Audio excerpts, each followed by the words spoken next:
In early May, the IRS determined that some prisoners were eligible for the stimulus check. The stimulus check around the COVID-19 pandemic.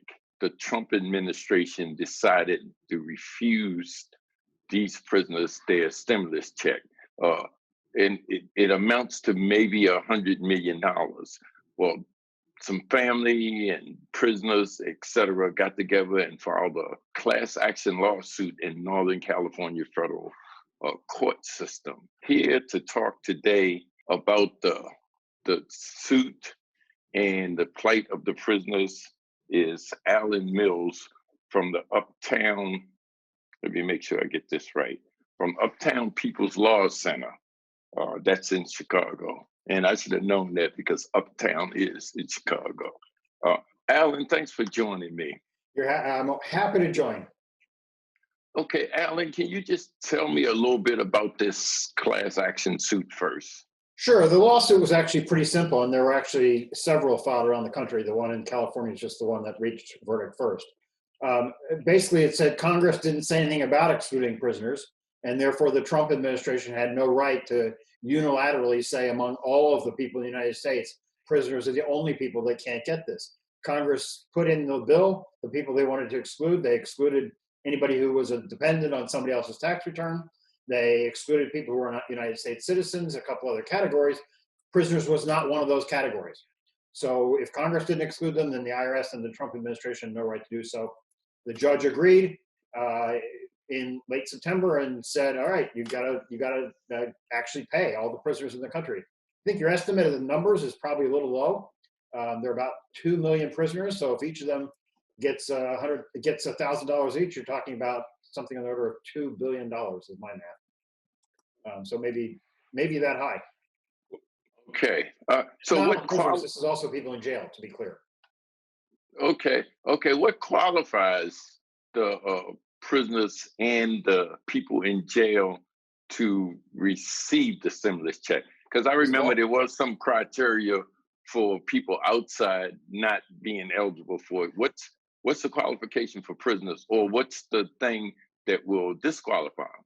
Yeah, there's no difference between what qualifies on the outside and the inside.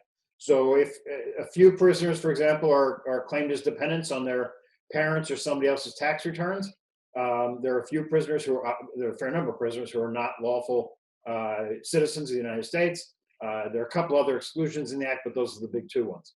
Anybody who does not fall in one of those explicitly excluded categories, doesn't matter what your crime is, doesn't matter how long you've been in prison, doesn't matter if you've never filed a tax return in your life, you are entitled to the money, but you have to ask for it, and that's the key. Okay. So I understand some around the country, some families have been complaining that the mail has been tampered with to stop prisoners from getting their checks or even being informed about it. Have you heard any of those reports? Can you give us some idea of what's going on there? Well, I mean, for months between, like you say, May and the end of September, the IRS had not only put on their website saying that prisoners aren't entitled, but had apparently mailed all the Department of Corrections in the country a notice saying that if anybody in prison received a check, that they should be intercepted by the prison system and returned to the IRS. So it's actually been worse than the fact that some people's mail had been intercepted by prisons. Some prisoners had actually gotten disciplinary reports and been punished for asking for money on the grounds that they were trying to somehow scam the government because they're not entitled to it.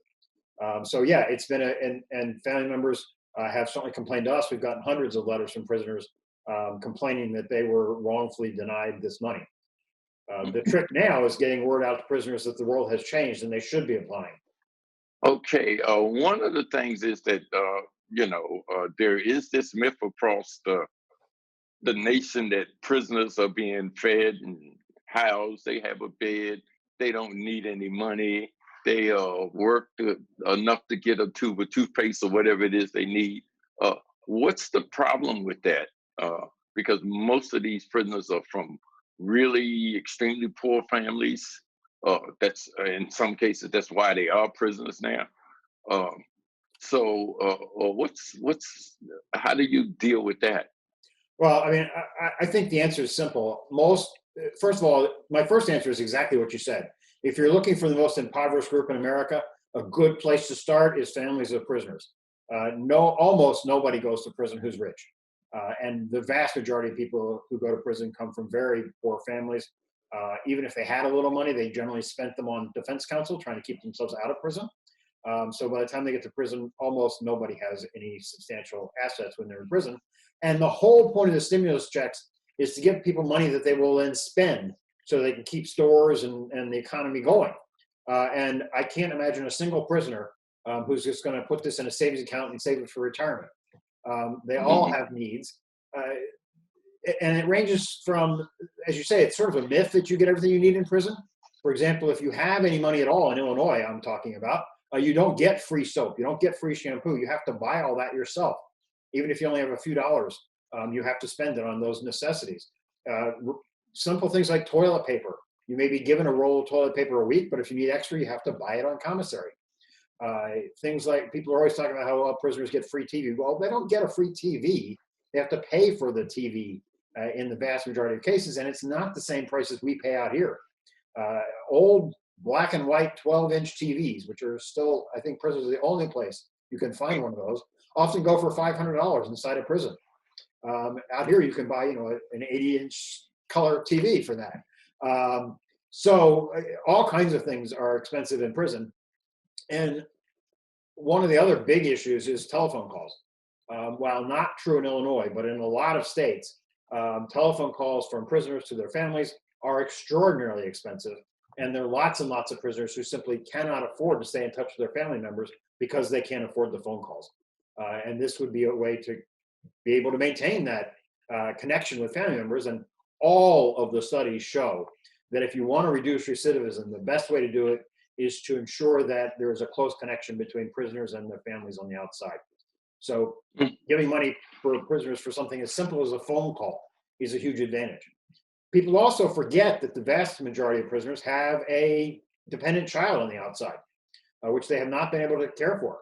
So the ability of a mom who's in prison to actually be able to buy her kids Christmas presents this season is a gift from mom, something they could never have believed that they could do before. You talk about people working in prison and earning money, you're generally talking about 5 or 10 cents an hour. Nobody can take up money for that. Mhm. And you said something earlier. You said that it's important to get the word out. I wonder what it is that people out in the public can do. What is it that we can do? Do you have any ideas of what's the next steps? Because we certainly do need to get that word out. Right. And there's a pretty tight deadline now. October 30th is the deadline for filing these claims. What we did in Illinois, and I'll give you one example and talk about some other states in a minute, but we at the Uptown People's Law Center in Illinois, along with the legal clinic at Northwestern University, worked with the Illinois Department of Corrections here, and they agreed that if we would print up flyers, it's actually a 6-page packet, which included the form they have to fill out, instructions how to fill it out. If we printed them up and delivered them in bulk to the front gate of each prison in the state of Illinois, they would distribute them cell to cell inside the prison. And that happened on Tuesday and Wednesday of this week. So in Illinois, as a result of the cooperation between us and the Department of Corrections, every prisoner now has the forms they need and the instructions they need in order to apply for this money. We've also agreed with the department that we will, we meaning volunteers that we are recruiting right now, will go out and actually do bulk pickup at each prison. So we don't have to rely on the prison mailroom to get these things postmarked by the deadline. We will pick them up again at the front gate, take them to the post office and get them postmarked and make sure that they get back to the IRS in a timely fashion. I know that similar movements have happened in Rhode Island and New York State, California, all of those states, and there may be others I don't know about, but at least those states, either through the advocacy of outside people or on their own in the Department of Corrections, has taken a proactive approach to notifying all of the prisoners about this right. So I would say the most effective thing you can do is if you have someone inside, make sure that you can print the form off the IRS website, mail it into them. And so that with instructions on how to fill it out.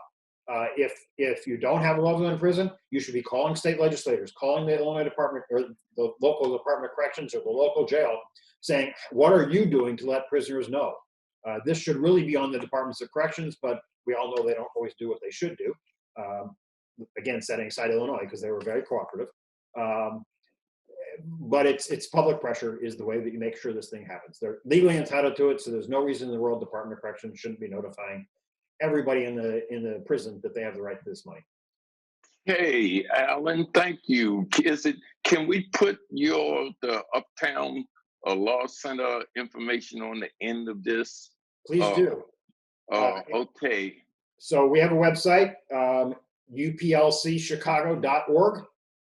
Okay. And right on there is a donate button because we are still trying to raise money to pay those volunteers gas money to go out and pick up these envelopes from every prisoner in the state. So anybody who has a few extra dollars, we would really appreciate it. And we have a whole page on the stimulus as well on our website. So go to our website, look, there's a donate button right on the front page. And if you put in stimulus, you'll find all the information about the stimulus. So it's a great site to find out more about what's going on. Not just Illinois, but anybody in the country can use it. Okay, Alan Mills, thank you for joining me. Thank you so much for having me, and have a great day. Okay, all right. And thank you for joining this episode of Rattling the Bars.